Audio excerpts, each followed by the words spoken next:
శ్రీ జగన్నాథ స్వదేశ మత్స్యకార సంఘం వడ్డీ తండ్ర. మేము మత్స్యకారులము. ఈ సముద్రపు నీరు, ఉప్పు నీరు, అలాగే నది తలగ నీరు ఒక పరలోటి స్టోరేజ్ అవుతుంటుంది. ఆ స్టోరేజ్లో అయినది చేపలు అనేది మేము వలలో తడకలు మామూలు ద్వారా అడ్డేసి నీరు అనేది సముద్రంలోకి వెళ్తుంటుంది. దానిలో ఉన్న చేపలని కొన్ని దొరుకుతుంది. ఆ చేపలని మా తాలూకా గ్రామ ఆడవాళ్ళు గ్రామాల సైడ్లో వెళ్ళి అమ్ముతూ ఆ తాలూకా డబ్బులు మన తాలూకా మత్స్యకారుల కుటుంబాలు జీవనాన్ని ఉపాధి సాగిస్తుంటారు. ఈ రకంగా మేము తరాలుగా సాగిస్తూ వస్తుంటున్నాము.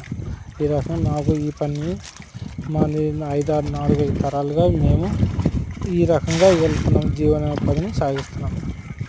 అది జై హింద్. శ్రీ జగన్నాథ స్వదేశ మత్స్యకార సంఘం వడ్డీ తండ్ర. మేము మత్స్యకారులము. సముద్రపు నీళ్ళు, అలాగే నది తలగ నీరు, ఈ పరలోటి ఒక దగ్గర స్టోరేజ్ అవుతుంటుంది. ఆ స్టోరేజ్ అయిన నీళ్ళు చేపలు అనేది ఉంటుంది. ఆ చేపలని మేము తడకలు మామూలు వలల ద్వారా అడ్డేసి నీరు అనేది సముద్రంలోకి వెళ్తున్నప్పుడు మేము దానిలో ఉన్న